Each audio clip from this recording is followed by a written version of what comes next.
ආයුබෝවන් සුබ උදෑසනක්. අද 2026 මැයි 3 ඉරිදා. මෙන්න අද දවසේ වැදගත් නිවුස් 3. ඉන්ධන මිල යළිත් ඉහළට.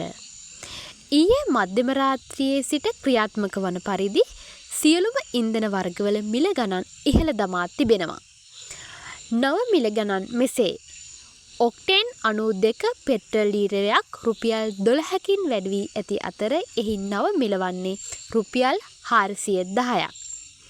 ඔක්ටේන් 95 පෙට්‍රල් රුපියල් 15කින් වැඩි වී ඇති අතර එහි නව මිල වන්නේ රුපියල් 470ක්.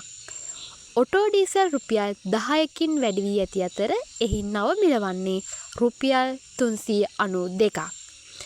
සුපර් ඩීසල් රුපියල් 15කින් වැඩි වී ඇති අතර එහි නව මිල වන්නේ රුපියල් 458ක්. භූමි තෙල් රුපියල් 10කින් වැඩි වී ඇති අතර එහි නව මිල වන්නේ රුපියල් 265ක්. ලෝක වෙළඳපොලේ බොරු තෙල් මිල ඉහළ යාමට හේතුව බවයි බලශක්ති අමාත්‍යාංශය පවසන්නේ. පොහොර මිල ගණන් යළිත් ඉහළ යාමේ අවදානමක්. පොහොර මිල ඉදිරියේදී යළි ඉහළ යාමට ඉඩ ඇති බවට කෘෂිකර්ම අමාත්‍යවරයාගෙන් ඉඟියක් ලැබී තිබෙනවා. ඊයේ මාධ්‍ය වෙත අදහස් දක්වමින් අමාත්‍යවරයා කියා සිටියේ ලෝක වෙළඳපොලේ පොහොර මිල ගණන් ශීඝ්‍රයෙන් ඉහළ යාම හා ඩොලරයේ අගේ ඉහළ යාම හේතුවෙන් දේශීය වෙළඳපොලේ මිල සංශෝධනයක් අත්‍යවශ්‍ය වී ඇති බවයි.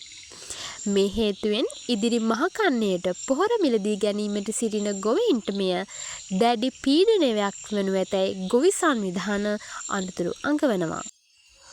මාලදිවයින ජනාධිපතිවරයා අද දිවයිනට. මාලදිවයින් ජනාධිපතිවරයා අද දින නිල රාජ්‍ය සංචාරයක් සඳහා ශ්‍රී ලංකාවට පැමිණීමට නියමිතයි.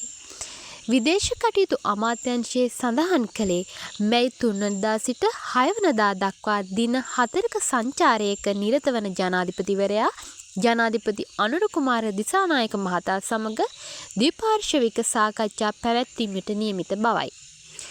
මෙම සංචාරයේදී වෙළඳ සංචාරක හා දීවර ක්ෂේත්‍රවල සහයෝගිතාවය පිළිබඳ අවධානය යොමු කිරීමට නියමිතයි. ප්‍රවෘත්ති අවසන්. හෙටත් උදෑසන 5:30ට හමුවෙමු. වීඩියෝ එකට ලයික් එකක් දාලා channel එක subscribe කරලා bell icon එක click කරලා තියාගන්න. එතකොට හෙටත් උදෑසනම ඔයාට මේ notification එක ළඟටම ගෙන්න ගන්න පුළුවන්.